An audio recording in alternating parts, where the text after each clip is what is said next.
I think I want to get out of this rat hole. I want to get online. I need a computer. Few actors are as closely associated with cyberpunk cinema as Keanu Reeves. But while we eagerly await the fourth installment of the Matrix franchise, Cyberpunk 2077, we thought we'd take a look back at one of Keanu's least celebrated cyberpunk roles, Johnny Mnemonic.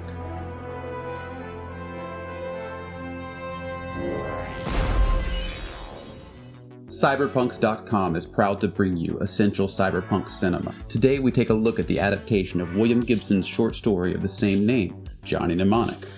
The film sees Keanu Reeves play a courier in the year 2021, working to transport sensitive data from place to place via an implant in his head. But dangerously, Johnny has taken on more data than his mind can handle, a whopping 80 gigabytes.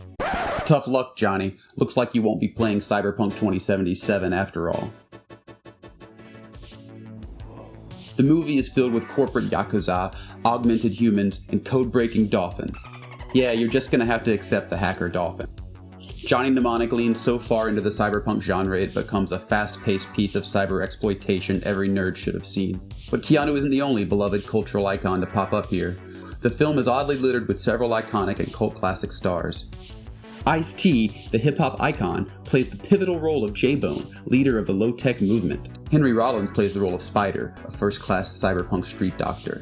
And then there's Carl, aka the Street Preacher, played by Dolph Lundgren, a badass killer who has had most of his body replaced with cybernetic parts, making him more machine than man. Here at CyberPunks.com, we're not entirely convinced everything was installed to industry standard, as Dolph's next big screen appearance wasn't until 2010 in The Expendables. If he dies, he dies. Oh yeah, and then there's the Coke Neil from hell. Dennis Akiyama plays Shinji, and he has one of the more iconic melee weapons in all of science fiction. A lightsaber piano wire that is connected to his left thumbnail. Whipping it around like a lasso has him chopping off fingers, decapitating heads, and breaking locks. The nanowire is a surprisingly versatile weapon. Get him!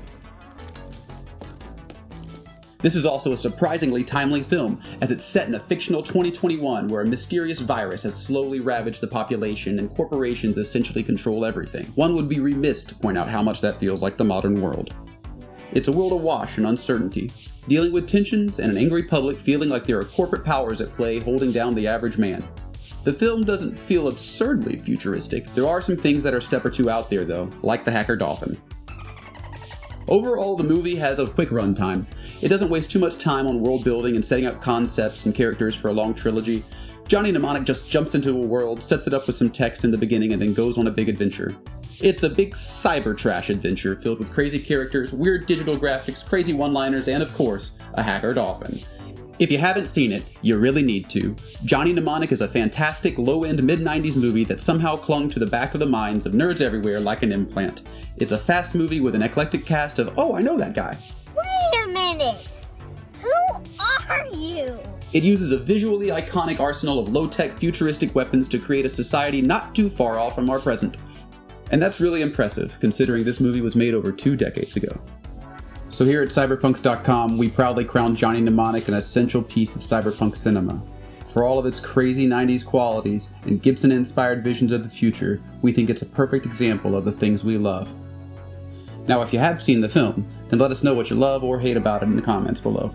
And remember to subscribe so we can keep you up to date for all our future videos, as we at CyberPunks.com tell you what you gotta see.